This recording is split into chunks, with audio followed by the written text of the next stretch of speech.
Hello everyone, myself Dr. Supriya Agrawal, consultant paediatrician at Saint Joseph Hospital Gomti Nagar Lucknow. आज मैं आपके साथ एक ऐसी बीमारी के बारे में बात करूंगी जो कि हमारे देश भारत में 5 साल से कम उम्र के बच्चों में मृत्यु का दूसरा सबसे बड़ा कारण है, जिसको कि हम डायरिया, दस्त और लूज मोशन भी कहते हैं। What is diarrhoea? डायरिया क्या है? Diarrhoea is the change in the consistency as well as increase in frequency of stool more than 3 to 4 times in a day is said to be diarrhea। मतलब sudden आपकी बच्चे की potty में बदलाव होना, साथ में 3 से 4 पॉटी 24 घंटे में बच्चे द्वारा किया जाना said to be diarrhea।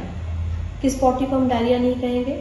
जो बच्चे नॉर्मल न्यूबॉर्न बच्चे अपनी मदर की फीडिंग पर होते हैं, कई बार वो नॉर्मल कंसिस्टेंसी के 3 से 4 मोशन दिन में पास करते हैं, जिसको कि हम डायरिया नहीं कहते हैं। सेम वे में जब कॉम्प्लीमेंट्री और सप्लीमेंट्री फीडिंग 6 मंथ से ऊपर के बच्चों को इंट्रोड्यूस किया जाता है, तब भी बच्चे 3 से 4 बार मोशन पास करते हैं, जिसको कि डायरिया नहीं कहा जाता।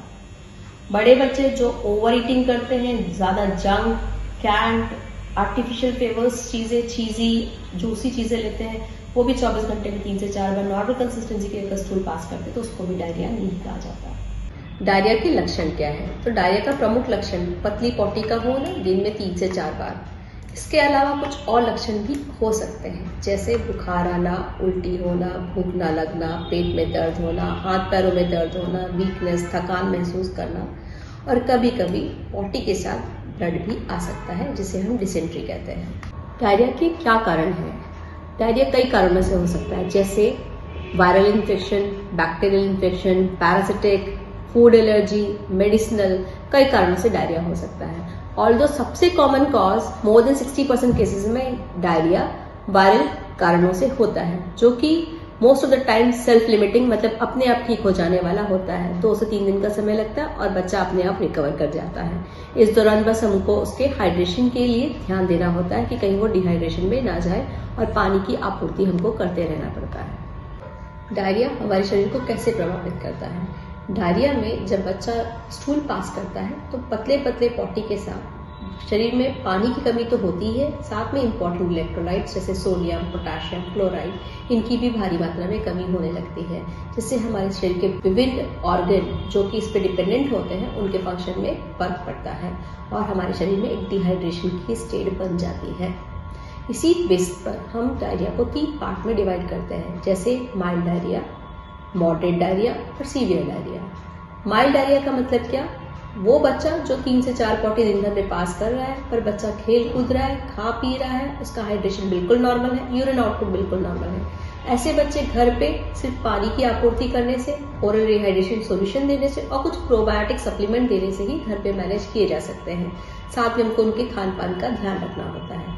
मॉडरेट डायरिया, ये ऐसा डायरिया जिसमें बच्चे ने कई बार लूज स्टूल पास कर दिए, उसके शरीर में अब पानी की कमी शुरू हो गई है और वो बच्चा चिड़चिड़ा हो गया है, काफी प्यासा हो गया है और उसका यूरिन आउटपुट अब घटने लगा है। ऐसे बच्चों को हमको तुरंत डॉक्टर की सलाह की जरूरत पड़ती है और हमको अपने नजदीकी स्वास्थ्य केंद्र जाकर अपने पीडियाट्रिशियन को कंसल्ट करना चाहिए। तीसरा डायरिया सीवियर डायरिया, ये वो डायरिया है जिसमें बच्चे के शरीर में भारी मात्रा में ऑलरेडी पानी की कमी हो जाने के कारण विभिन्न अंग प्रभावित हो चुके हैं। ऐसा बच्चा चिड़चिड़ा हो गया है, उसने खाना पीना बंद कर दिया है, बिल्कुल सुस्त हो गया है और उसके यूरिन आउटपुट का भी पता नहीं चल पा रहा है। ऐसे बच्चों को हमको तुरंत हॉस्पिटलाइजेशन करने की और आईवी फ्लूइड देने की जरूरत पड़ती है। ट्रीटमेंट ऑफ डायरिया, बीमारी शुरू होने से पहले ही अगर हम कुछ बातों का ख्याल रखें तो हम बचाव करके इस बीमारी से बच सकते हैं। जैसे प्रिवेंशन के फॉर्म में अगर हम अपने आसपास साफ सफाई रखते हैं, हम अपनी हैंड वॉश करते हैं, हम खाना खाने के बाद, खाना खाने से पहले सोप से हैंड वॉश करते हैं, स्ट्रीट फूड अवॉइड करते हैं, प्रॉपर कुक्ड खाना खाते हैं, घर का खाना प्रेफर करते हैं, साथ में अपने बच्चों को कुछ डायरियल वैक्सीन आती है, जिसके आप अपने डॉक्टर से सलाह करके वैक्सीनेशन कराकर भी आगे जाकर सीवियर फॉर्म ऑफ डायरिया को प्रिवेंट कर सकते हैं। इन कुछ तरीकों से हम डायरिया का प्रिवेंशन काफी हद तक किया जा सकता है। डेफिनेटिव ट्रीटमेंट के लिए जब बच्चे को दस्त हो रहे हो, ऐसे में जैसे हमने पहले डिस्कस किया था, डिहाइड्रेशन की स्थिति पैदा हो जाती है और हमको ओरल रिहाइड्रेशन थेरेपी, जिसको ORS के फॉर्म में उपलब्ध कराया जाता है, उसको आपको तुरंत देना शुरू करना है। ये ORS मार्केट में 200 ml के पैक और 1 लीटर के पैक में उपलब्ध होता है। इस बात का विशेष ख्याल रखना कि ये ORS WHO रिकमेंडेड ORS ही हो। जब भी आप ये पानी बनाएं, पानी उबाल के ठंडा करें। छोटा ORS एक साथ एक गिलास में बनाकर ढक कर रखें, जो कि 24 घंटे के अंदर कुछ सिप्स के फॉर्म में बच्चे को दिया जा सकता है। बड़ा सैशे है तो उसको एक साथ 1 लीटर में ही बनाकर ढक कर रखना है, जो कि 24 घंटे के अंदर यूज किया जा सकता है। कभी भी 24 घंटे से ऊपर रखा हुआ ORS देने की गलती ना करें। उन कंडीशन जिसमें आपके घर में मानिए ORS लाने के लिए कोई नहीं है, ऐसे में आप घर पे भी ORS प्रिपेयर कर सकते हैं। उसको प्रिपेयर करने की विधि है, पानी को उबाल के ठंडा कर लें। 1 लीटर पानी में 6 चम्मच चीनी और आधा चम्मच नमक मिलाकर उसको ढककर रख दिया जाए और समय समय पर बच्चे को हर पॉटी या वॉमिटिंग के बाद कुछ कुछ सिप्स में उस सॉल्यूशन को दे दिया जाए, जिससे कि बच्चे के शरीर में पानी की कमी ना उत्पन्न हो पाए।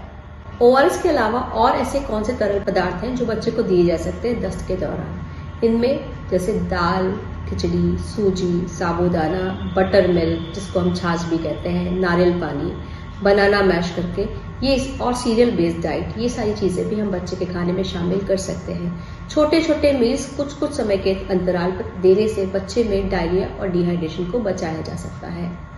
सभी उपायों के बावजूद अगर बच्चे का दस्त नहीं रुकता है तो हमें जल्दी से जल्दी अपने नजदीकी स्वास्थ्य केंद्र जाकर अपने डॉक्टर की उचित सलाह लेकर दवाइयाँ शुरू कर देनी चाहिए व इस घातक बीमारी को जानलेवा होने से बचाना चाहिए। एक और जरूरी बात, हमें कभी भी अपने बच्चे का सेल्फ मेडिकेशन या किसी दूसरे के द्वारा सुझाई गई दवाइयाँ देकर उसका इलाज नहीं करना है। जब भी जरूरत है हमें प्रॉपर उचित सलाह के भरोसे पर ही बच्चे का इलाज कराना है। आशा करते हैं कि हमारे द्वारा दी गई जानकारी आपके व आपके बच्चे के स्वास्थ्य के लिए मददगार सिद्ध होगी। धन्यवाद।